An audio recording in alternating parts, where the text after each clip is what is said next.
Hi, and welcome to this session entitled Evolving Enforcement, Trends and Best Practices. Before we get started, I want to remind you that this session is being recorded and it'll be available for on-demand viewing 48 hours from now. You can access the recording on the digital convention platform. You can also view and participate in the convention sessions via the NCAA convention app, and that's available in the Apple app and the Google Play stores. So please note this is a new app and not the NCAA events app used previously. All right, that's done. Let's get started. It's great to talk with members. It's great to talk with you all about the work of enforcement. We on the enforcement staff want you and the membership to know what we're doing. We're proud of our work.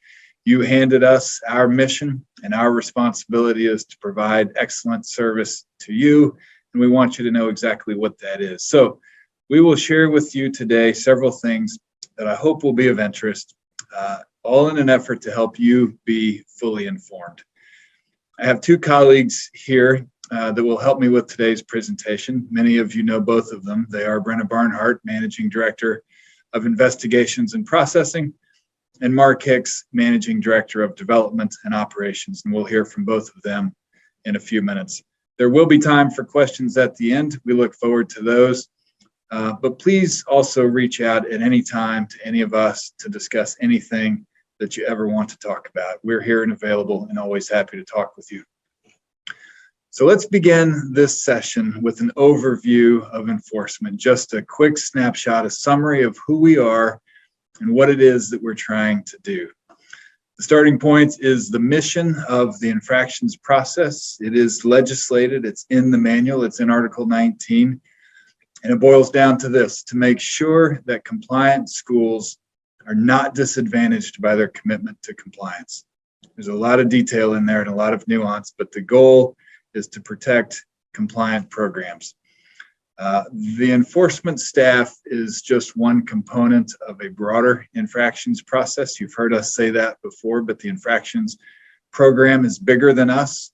It begins with members, with you all adopting rules on the front end, and it ends with members, representatives of you all, deciding ultimately whether violations occurred, and if so, what penalties are appropriate. Those are determinations made by committees made up of representatives from you. We in enforcement sit in between those two bookends. Member action on either side, we sit in the middle and develop and investigate information about potential NCAA rules violations. Some of our work, some of it is ultimately adjudicated by the Committee on Infractions, but most of it is not. For every case formally submitted to the Committee on Infractions, there are many that are not. Some of the information we receive is unsubstantiated. Sometimes the information is true, but does not constitute a violation. Sometimes the violation impacts only a student athlete's eligibility, so it's processed elsewhere. Sometimes information is turned over to you all at member schools or conferences for further action. Sometimes the violation is processed as level 3 or secondary. And sometimes we hold the information until it can be further developed. Those are all really important outcomes for the association. And most of those are resolved between our staff, the enforcement staff, and the school or the conference. So it's not that we're trying to be secretive, it's just that most of our work ultimately is not reported publicly. But wherever the information leads, whatever it is, we try to always conduct business in a manner that's fair, accurate, collaborative, and timely. That's an acronym: fair, accurate, collaborative, and timely. Stands for fact investigations, which is what we do. Brenna will talk a little bit about the timeliness element in a moment. What I'll share is that even when it may not always seem like it, we on the enforcement staff try to focus our attention on behaviors that matter the most. We try to front load that analysis at the infancy stages of a matter so we don't waste association resources or an institution's time on cases of no consequence. We continue that analysis through the whole life cycle of a case. We also try to move all cases, whether fully adjudicated or closed through some other mechanism, as quickly as possible. That's in everyone's best interest. Despite our best efforts, as we all know, a small number of cases still run long for reasons that we can discuss, especially those outside of the peer review process. But please know we're trying to focus on the behaviors that matter the most, and we're trying to work as quickly as possible. So that's our role in the infractions process in a nutshell. There's lots more we could say. There's lots more information on the website. But let's move on and talk briefly about the composition of our staff, just so you all can know a little bit more about who we are on the enforcement staff. Right now, we have about 40 people in the department. That includes not only our investigators and our development staff, but it also includes our business operations support, our quality control team, our level 3 and secondary group, and also our certification and approvals group. You may be less familiar with them, but that's the group that certifies basketball events, certifies agents, and approves scouting services. All of that lives in the enforcement department. We're composed of a diverse set of individuals with diverse skill sets and backgrounds. We have lawyers with varying types of practices. We have former coaches. We have former student athletes. We've got an NBA scout. We've got compliance professionals, athletics administrators, fundraisers, quantitative and software experts, investigators, researchers. It is a really skilled and diverse set of backgrounds. Importantly, about half of our staff came from positions at member institutions, from your campuses. They're all hardworking. They're dedicated to the mission. They could probably earn more working somewhere else, frankly. But they've decided to dedicate their talents here, and for that, I'm very thankful. They're good people, and despite what you may read about us, I'd encourage you to get to know as many of us as possible. So finally, it's important to note that this staff works, our team, the one I just described, works on behalf of the whole association, all teams, all programs, all student athletes, all institutions, all conferences. We will be fair to the school and to the individuals involved in a case, but we also have to take into account the impact of that case or those behaviors on other programs and other student athletes who are competing against the subject school. So that's a delicate balance. We try to reach it, and I'm really proud of the way the staff handles that balance and how they try to provide service in what is honestly a very tough environment. So I could go on about our work, I could go on about our team, but I'll stop here and hand this over to Brenna to share some case-related data from the last calendar year. Thanks, John. I just want to first echo what John said. We really are always grateful for the opportunity to speak directly with the membership. I know it probably comes as no surprise to you all, but reports about the infractions process don't always quite tell the full story. So we're hopeful that some of the data I'm about to share will help you feel fully informed, especially as we're looking towards the future. We're going to keep most of the data fairly high level, covering the number of cases we opened and closed in 2021, the types of allegations and processing paths involved, and the average duration of those cases. We'll also touch briefly on the SDNY cases and the Independent Accountability Resolution Process, or IARP, which we know are two areas of continuing interest. So first, looking at the overall stats for all three divisions during the 2021 calendar year, the enforcement staff opened 127 new cases, received a decision in 25 level 1, level 2 major infractions cases, processed almost 4,000 level 3 or secondary violations, and closed 116 cases. We'll talk about the closed cases in more detail later, but this number includes cases that were closed when the COI issued a decision, an investigation ended up being processed as level 3 or secondary, and that cases are closed because they are unsubstantiated or no violations occurred. I think all of these numbers are really important because they represent the full body of the enforcement staff's work, as John said. Much of this goes on behind the scenes and is never publicly known. In fact, the only public reports are for the cases that go before the committee. But all of these cases that are opened, investigated, and closed are a critical component of the infractions mission that John talked about earlier. So let's go through the category of each case. This chart breaks down the 25 cases submitted to the Division 1, 2, and 3 Committee on Infractions during the 2021 year. As you can see, we submitted 18 cases to the Division 1 committee, including 9 notices of allegations that will end up being contested hearings and 9 negotiated resolutions, which means all of the parties involved agreed on the facts, the violations that occurred, the level of those violations, and the penalties. To camp here for just a second, I do want to highlight the number of contested cases because that's an increase from years past. So as we'll discuss later, contested hearings always end up taking longer to process than negotiated resolutions or summary dispositions. The second important note here is the number of negotiated resolutions and how in Division 1, they've basically taken the place of summary disposition.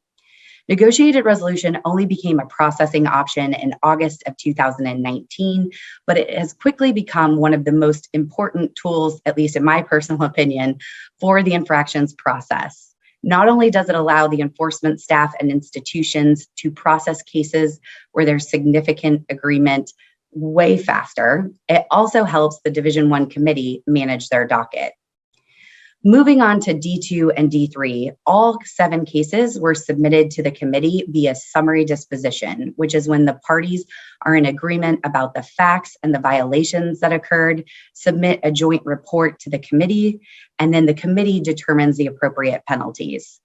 Again, keep this process in mind for later when we talk about case duration, because you'll see that no matter the division, the more agreement there is in a case, the quicker that case moves through the process.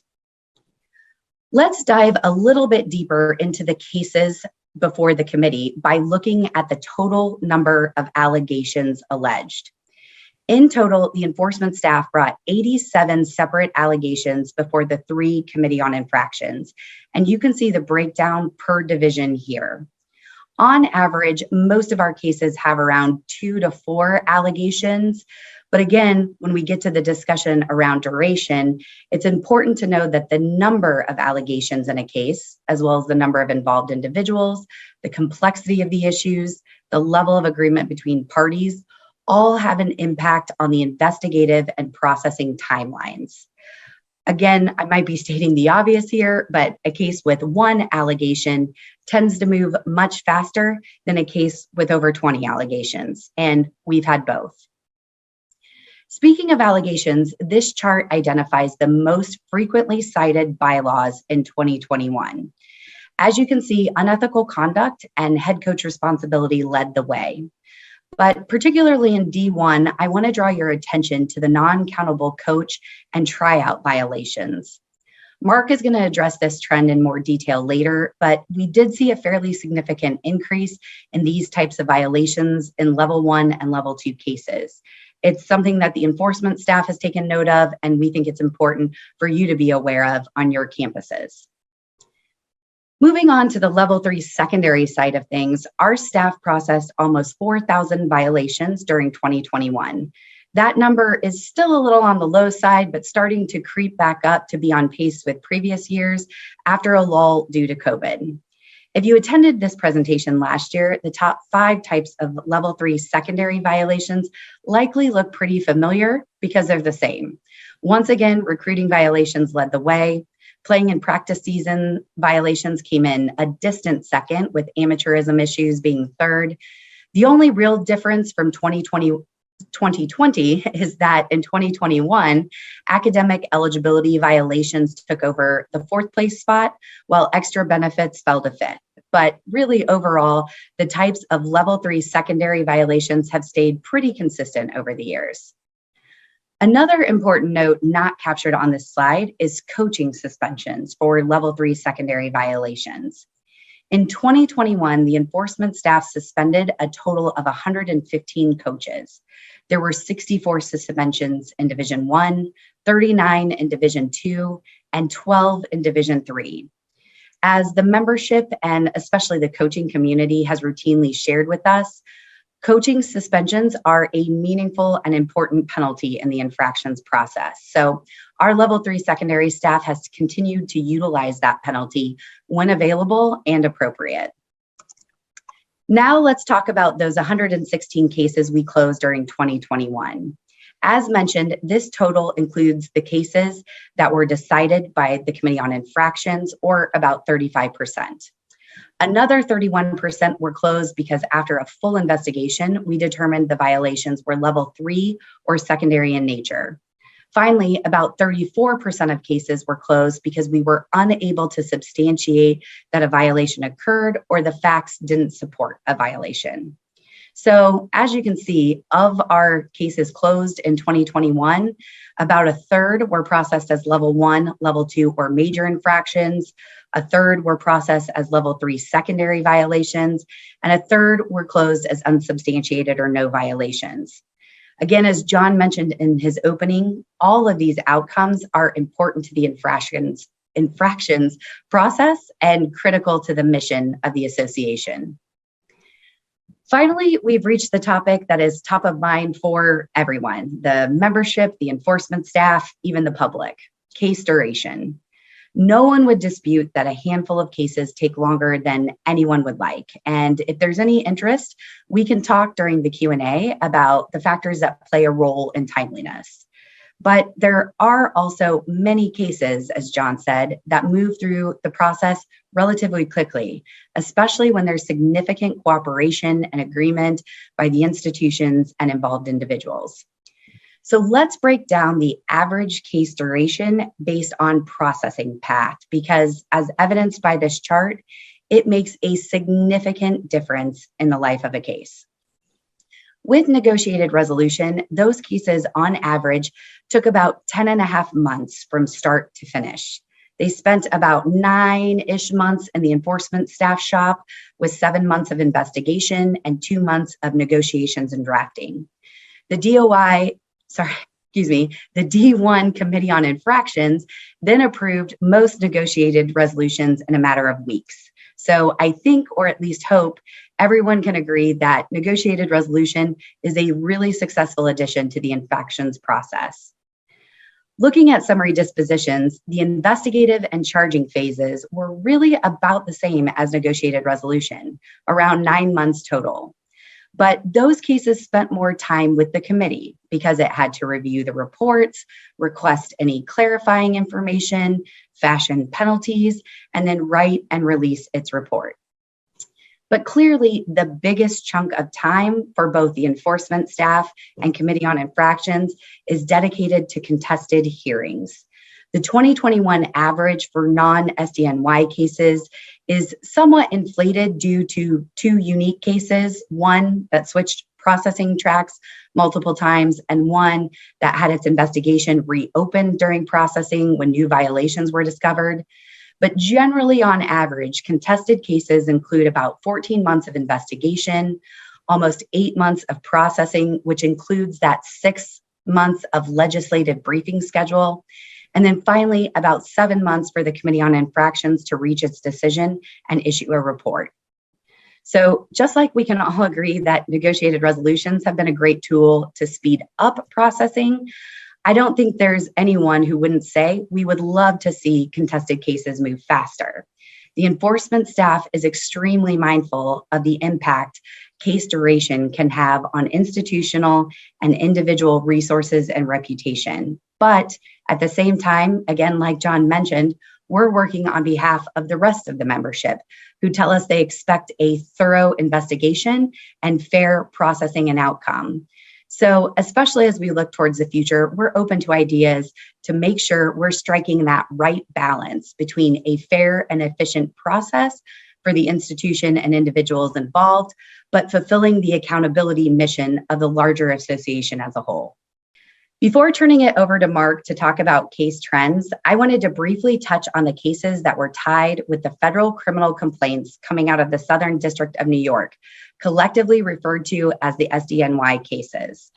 When the SDNY publicly revealed those cases in September 2017, the enforcement staff was told to stand down on any significant investigation for almost 2 years. So while we were able to do some limited work during that time, we weren't really able to fully investigate until spring 2019. And even then, we still faced some limitations. We were able to turn around several of those investigations in a matter of months, but then March 2020 happened and the world shut down, and that included the processing of these cases, which was put on hold due to the COVID-19 pandemic. Frankly, we weren't and still aren't happy about how long these cases took and continue to take, but at the risk of sounding defensive, many factors were outside of the enforcement staff's control. Ultimately, though, the 8 cases that stayed in the peer review model have all been heard and decided by the Division I Committee on Infractions. Keeping confidentiality limitations in mind, we're happy to answer questions about those cases during the Q&A. There are, though, still 6 cases, 5 SDNY cases and 1 unrelated case in the independent process. The IARP recently issued a decision in 1 SDNY case, and the other 5 are in various stages of processing. I encourage you to take a look at the IARP's website for more details about the activities and timelines going on in each of those matters. But as you can see in this chart, the 6 cases in the IARP were with the enforcement staff for anywhere between 6 to 18 months.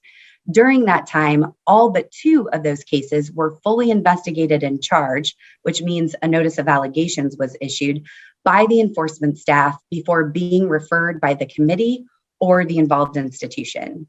So again, we absolutely understand that the membership is frustrated with how long the SDNY cases, both those in the peer review model and in the independent model, have taken, and we totally get it because frankly, we are too. But we're hopeful that we'll see the resolution of all of the SDNY cases in 2022. With that, I'll now turn it over to Mark to talk about current issues and trends. Thank you, Brenna. I'd like to focus this morning or this afternoon on growing trends and primarily from recruiting lens. To no one's surprise, enforcement staff is monitoring the evolving NIL space and certainly the impact on recruiting. After 6 months, NIL and its correlation to recruiting seems to change daily. We assess the evolving trends, sometimes seeking formal information through processes, investigative or infractions process, but also listening through our network of sources and our development contacts. I think it's safe to say what we thought would happen, what we all thought would happen with NIL is of course happening. And we know NIL is an important factor in recruiting. And we've heard sometimes it's the only factor in recruiting. We see the emergence of collectives, fan and booster and corporate sponsor involvement. And we hear stories of coaches who are on one end or the other of the spectrum, helping set up NIL activities and deals, or perhaps making introductions between parents or prospects and transfers to those people who might have an interest in sponsoring or engaging in an NIL activity. So we hear lots of those stories. And again, we continue to monitor that. Where this goes and what our involvement in these matters continues to be will be an important and involving question in development. In the meantime, the staff is going to position itself to be knowledgeable, to understand and have a good sense of that environment and how NIL is impacting the recruiting space. Please understand that we do need your help, and you need to help educate us. We're here to listen, and it's important for you to help us understand what's happening, but also report situations or instances where you think NIL may have been used as an inducement, a recruiting inducement, or a roster retention inducement, which is something that we track on as well. So, and speaking of roster retention and inducements, we're tracking on the importance of tampering, and that remains a concern of ours. We know it's an issue. We hear you, and again, we're tracking on that. We understand it's a high priority for you as the membership, and it's a priority for us, and remain a high priority as we continue to do our work in enforcement. But as I said with NIL, it's really, really important for you to be able to provide information to us. Our ability to be effective in enforcement is really predicated on the information that we have. And so having an open line of communication with you, the membership, our coaches, student athletes, being able to understand when tampering has happened and how and who's involved is essential to our ability to do our work. Along those lines, we also have impermissible contacts, and not always the same as tampering. As we've said before, we do continue to see impermissible contacts, and a lot of these are secondary in nature, or level 3, and we understand that. But I don't know if it's pent up frustration from a lengthy dead period or pressure to have more in-person contact. But we are receiving more and more complaints of individuals exceeding the rules, or certainly breaching the rules when it comes to impermissible contacts. Again, not necessarily a priority or a primary focus for our staff, but we do act on the information that's provided to us. And again, it's something I hope that our membership, through various processes that are ongoing right now, will take a look at those rules and the scope, and consider the nuances and the limitations that are currently in place.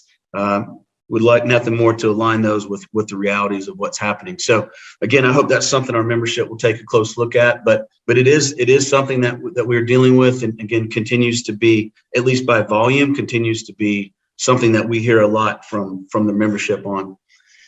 Another area that might surprise you as a priority, and Brenda mentioned this earlier, certainly not necessarily a high priority for us. Again, we're focused on tampering and inducements, but we do continue to hear complaints about coaching limits, folks exceeding the coaching limits, primarily in the sport of football.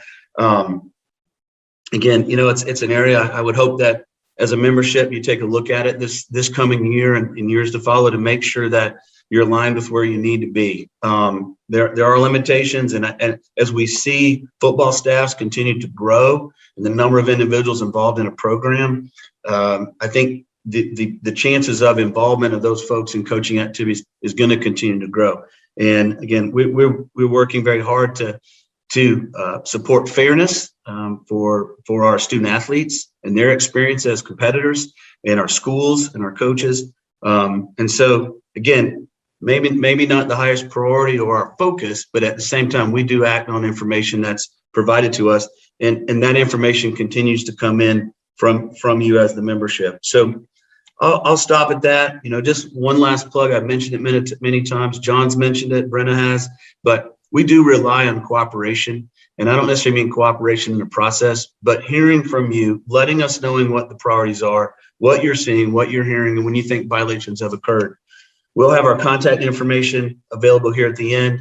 But again, we're here for you, and we take our job very seriously and are working hard to again underscore the importance of fairness and competitiveness for all our student athletes and schools and coaches. So with that, John, I'll turn it back to you. Thanks, everybody. All right. Thank you, Mark. Thank you, Brenna. We are almost done with this portion of the session. We'll wind down by taking a brief look into 2022. It's cliche, but it's true. Things are always changing in intercollegiate athletics. That's certainly true this year. We've already seen it this week. Very quickly, looking forward on a substantive level, the enforcement staff will continue to focus our attention on rules and behaviors that are the most consequential. We mentioned that before. We'll continue that into this year. Those behaviors, those rules have historically been in the areas of recruiting and academics, and that's still true until we hear otherwise from you all. On a procedural level, not the substantive underlying operating bylaws, but the enforcement mechanisms, we will work with all the divisions, each of you, as you make decisions about the enforcement procedures for whatever underlying rules endure. We have thoughts on those processes. We have experience with different models, and we'll gladly share those thoughts and those experiences. We look forward to those conversations, and we're here to help if we can be of assistance. More generally, though, you've heard this already, and I'll say it again, we want to keep our finger on the pulse of what's going on in the association. Mark has said it, Brenna has said it, we've all said it. We also want you to know what we're doing. We want to be transparent about our work and share our priorities and our experiences and just raw data, so you know exactly what's going on. We want to hear your feedback. We want to hear your constructive criticism. We want to keep getting better. And we want to know about activities that undermine the association's values. So for all those reasons, and for several others, as we've all said now several times, please stay in touch with us. We'll reach out to you, but we also encourage you to reach in to us. Each of us here and others on the staff, we are surprisingly accessible. And as we say a lot, good things happen when people talk to each other. So please call anytime. We'll turn to questions and answers in a moment, but first, little housekeeping. Please complete the session survey. To access that survey, click this session title in the agenda tab and then click survey. Also, don't forget to join the conversation on social media using hashtag NCAACONV. That's hashtag NCAACONV, and follow at Inside the NCAA for updates throughout the convention. So thanks, everybody. We look forward to your questions.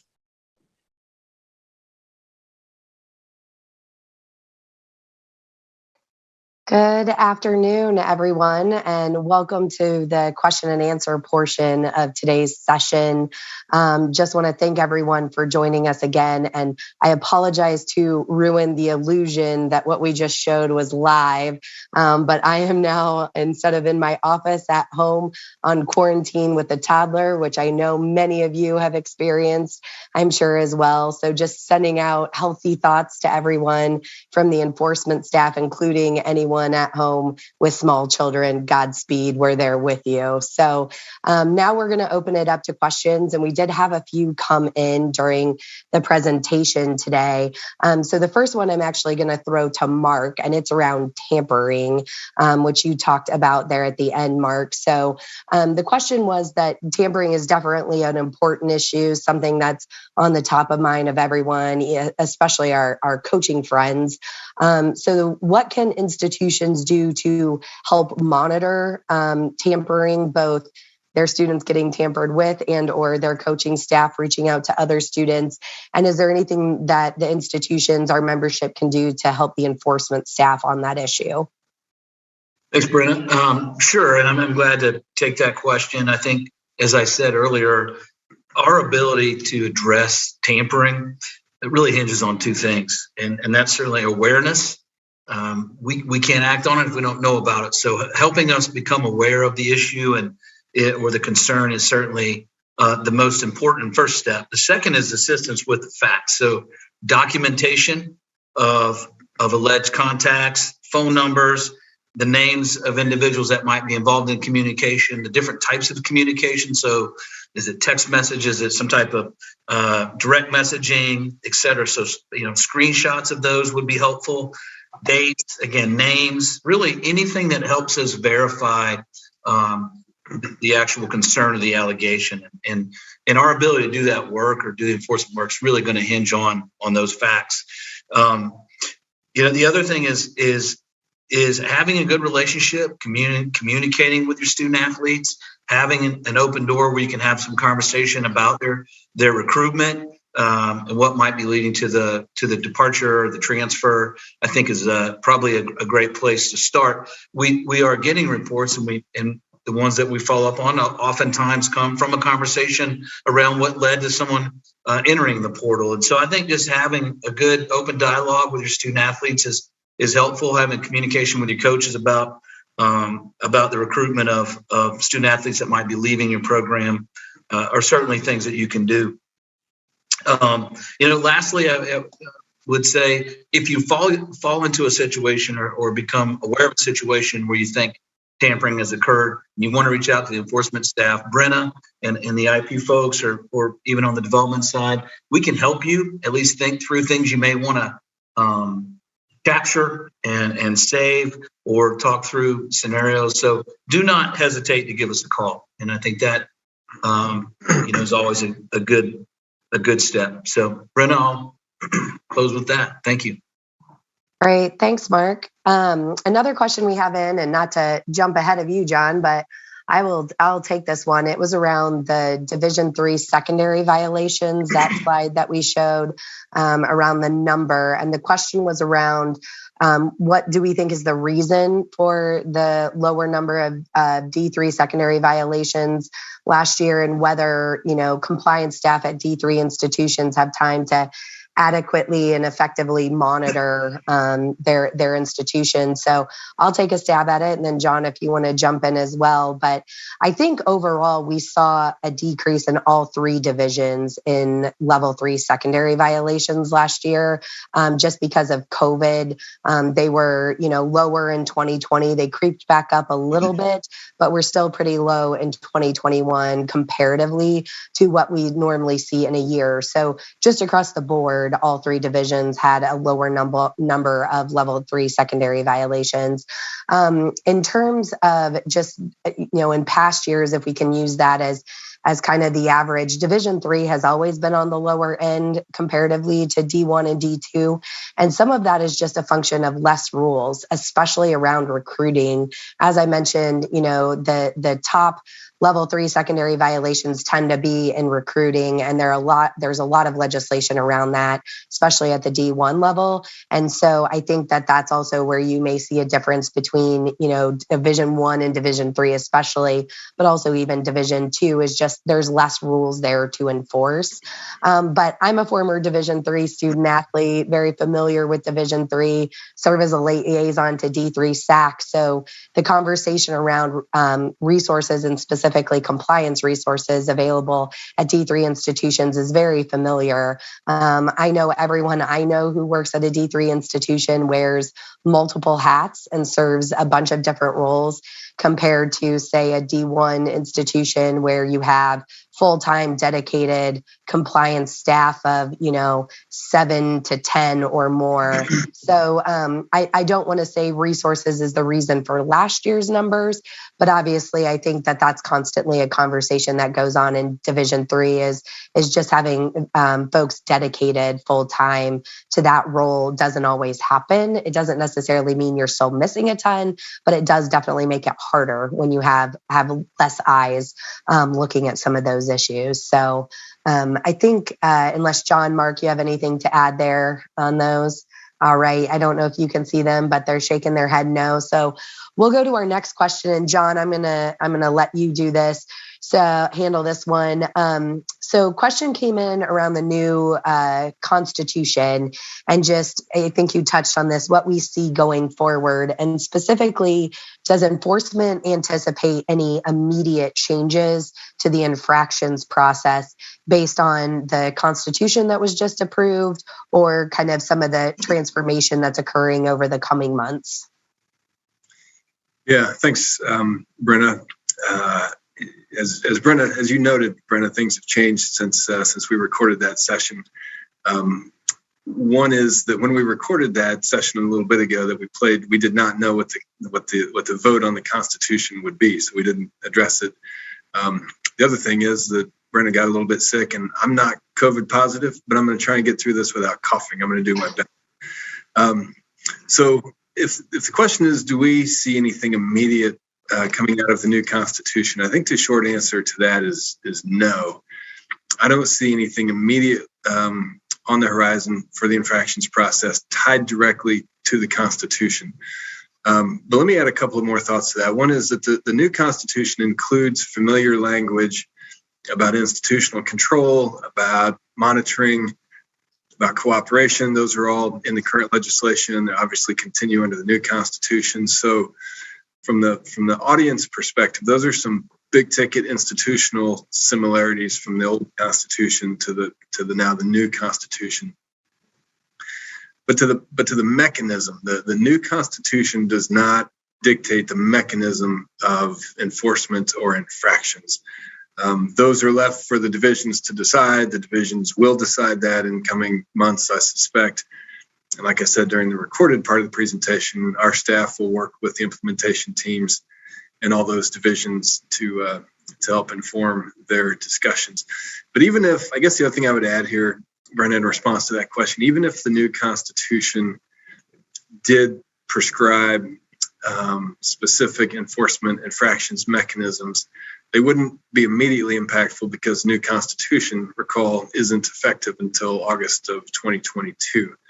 If I may go another moment or two on this question, beyond the Constitution, I think it's important to point out that there were some significant and immediate changes to the enforcement or infractions processes that happened at the convention last week that will have an immediate effect in all the divisions, separate and apart from the Constitution. For example, Division 2 passed significant legislation allowing disposition of cases via negotiated resolution. Brenna talked about the NR tool in Division 1 and how effective that's been and how helpful that's been. D2 last week passed legislation allowing that in Division 2, which is great. The Division 1 board did a couple of things that will be significant as related to the infractions process with immediate effect. One is, as you all probably have heard by now, they suspended new referrals to the IARP, that is the independent resolution path, temporarily suspended new referrals to that path. The D1 board also encouraged our staff, the enforcement staff, to exercise its discretion and flexibility in processing borderline cases that arguably satisfy the definition of level 2 or maybe level 3. That'll be an immediate change with some pretty significant impact, I suspect. And then Division 3 also adopted some legislative changes around the infractions process, around staff communications with schools and routine check-ins during the course of a case. And so maybe the question or the answer is less about immediate impact from the new Constitution and more about immediate impact from some of the other legislative actions. Right. Thanks, John. Just a reminder, please submit your questions in the chat function and we'll try to get to as many as we can here. We have about 10 minutes left, so we have some time if people have questions. Mark, I'm going to ask you this question. We received a question about whether we anticipate any deregulation of coaching limits that are currently on the books in Division 1. So any thoughts there or insight you can give? Yeah, we'll see. I don't know. I know that that topic has come up, at least in conversation around people that I've talked to this past week at convention. But ultimately, the transformation group will take a look at that, I'm sure, and we'll just have to see. So not sure, to be determined. Great, thanks.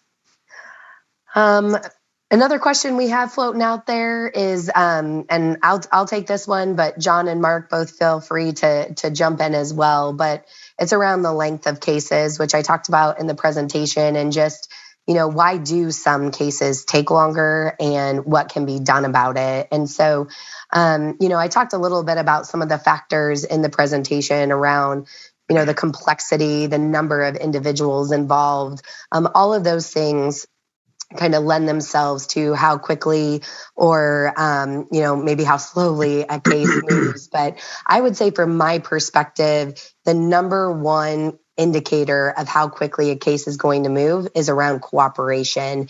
And I mean that as a broad kind of bucket of, not only who has to cooperate. So just a reminder, under our legislation, only prospects, current student athletes, and current and former institutional staff members are required under the bylaws to cooperate. So if the information is outside of those three categories of people, it can take a long time to try to get at it and develop it and discover it and, convince individuals who don't have an obligation to cooperate to actually cooperate. A lot of times they say no, which can also have an impact on the duration of the case. So I think there's that just broad cooperation around who has to cooperate. And then even in the category of those individuals who have to cooperate, we often run into roadblocks around access to information. So, getting bank records or telephone records, sometimes that can take longer, not on the fault of the individual who's trying to collect them. They're doing their best. They got to get them from a third party. But also sometimes there can be some struggles to, have a person turn over a full record. And we try to be reasonable, try to work with folks, spend months and months of time trying to collect necessary documentation before we can even get to interviews. So, cooperation, even amongst those who are under the jurisdiction interpretation of our bylaws can sometimes be a challenge as well as just scheduling. The more people involved in the case, you've got 5 people, 5 attorneys trying to find a location, trying to find a time. So those things take a long time. And then there also, I think, another piece that people don't always think about are just the legislative safeguards in place for folks who, are a part, both the institution and involved individuals who are named, especially in a level 1 and level 2 case. Currently, as it's outlined in the bylaws, if we issue a notice of allegations, it can be, 90 days for that individual or institution to respond.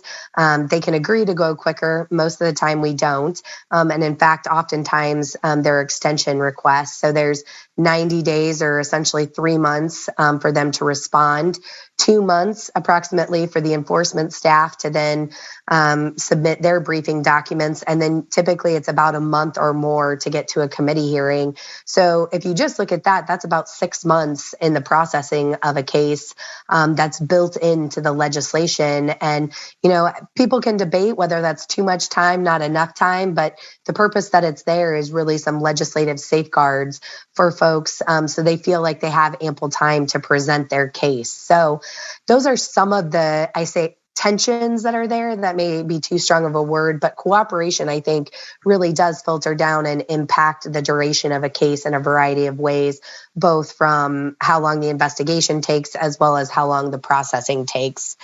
In terms of solutions for that, I already touched briefly on NR or negotiated resolution. That's been a great addition. Glad to see it in Division 2. That's a really great tool and a really great incentive for folks to move a case along and really try to reach agreement about what occurred and the violations and penalties. And then as John has touched on, I think especially in these coming months, if we're asked, the enforcement staff definitely has thoughts and ideas on how we can move cases along and ways that we can focus in on the correct behavior and threats to the collegiate model. And, just by focusing in on the right types of cases, I think it moves all of our cases faster. So, John, I don't know if you have any additional thoughts to talk about. I see a head shake there. All right. Haven't seen any more questions come in here. John, Mark, anything else you want to share while we kind of stall and give time? We've covered, oh wait, one just popped up. There we go. So this is around if there is a process where the enforcement staff and AMA discuss rules, education, and interpretation, so each staff is on the same page as to what constitute a violation before an investigation begins. So basically, does AMA and enforcement staff talk to make sure that we understand what might be a violation before we even begin an investigation? So John, you want to take that since they just heard from me? I'll be quiet for a second. I'll start it off, Brenna, but feel free to jump in. And Mark used to work in AMA as well, so you can help us out here as well, Mark. I think the shorter answer, or the short answer, is that yes, there is communication across regulatory affairs between AMA, the Eligibility Center, and the enforcement staff to have as great an understanding as we can about what's going on out in the membership, what the current status of the rules are, interpretations around those rules, challenges that the membership may be facing, fact patterns that we may be seeing versus AMA versus Eligibility Center. And so I think the membership would be encouraged to see the amount of communication between and among the regulatory staffs. When we get this question, though, I always want to point out that we only do it in a way that is fair, and no ex parte communications with decision-making bodies about specific cases. So if we're comparing notes with AMA, it's purely on anonymous, broad question: could this type of behavior be a violation? What kinds of information should we ask for? Just to make sure that we're communicating as openly and as freely as possible, so we're not wasting anybody's time, and yet without tampering with the outcome or trying to influence or even being perceived as trying to influence the outcome in any particular case. And so those communications can happen on various degrees of formality, ranging literally from conversations around the water cooler to more formal engagements with the interpretations committee or staff, AMA that supports the interpretations committee, up to and including a formal request for an interpretation either inside a case or outside of a case.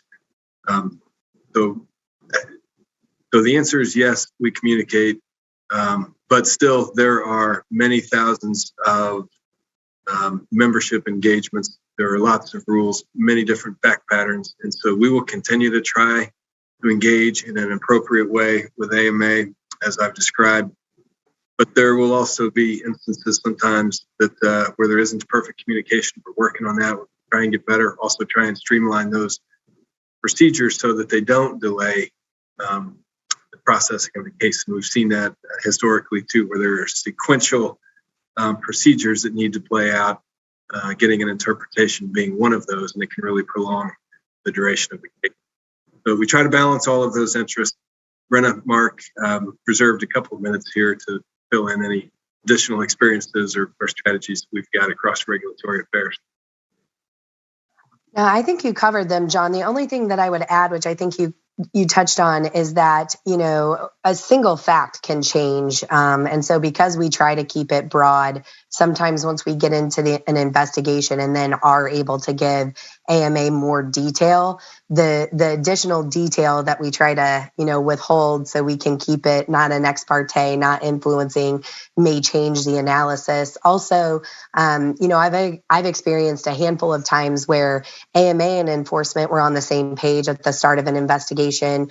We end up getting an interp just to confirm a formal interpretation process that ends up going to the interpretations committee, the membership committee, and they have a different take on the analysis of the rules. And then that can kind of, snowball and impact other cases that are going on with similar fact patterns, which, again, the membership committee and perspective is an important perspective to have, which we don't have on the front end of the case sometimes. And so I've also seen that where, AMA and enforcement thought we were kind of headed down the right path, and then the interpretations committee, had just a different take on it. So, and then that's impacted other cases. So I think you covered it all. We really try to do our best so we aren't wasting everybody's time, that we essentially have a general idea of what the violations could be going into a case, but it's just so fact dependent that sometimes, it's hard to guess what the outcome will be. All right. We only have about 3 minutes left, and I'm looking here. I don't see any more questions that have come in. So I think with that, we'll go ahead, John, if you have any closing thoughts to go ahead and wrap it up. Yeah, thanks, Brenna. Since we have just a couple of minutes, I may add a note and an ask on the last question as well. There is another group between AMA and enforcement that talks regularly, and that's our level 3 secondary staff, who frequently gets reports of level 3 or secondary violations, and then has to wonder sometimes whether the reported behavior is in fact a violation or not. And so there is communication at that level too between AMA and the enforcement staff, whether select behaviors may be an area of flexibility where there may not be a violation. And the ask, I guess, would be is if we are dealing with your school on an infractions matter, and you as a school are also dealing with AMA, don't assume that we know that. For reasons we've talked about, we don't necessarily deal in case names or school names when we're dealing with AMA, so don't assume that just because we're talking with you and you're talking with AMA, that we're necessarily talking with AMA about your case. So we're almost out of time. I want to thank everybody for your attention to this session. Brenna, Mark, thank you for your presentations.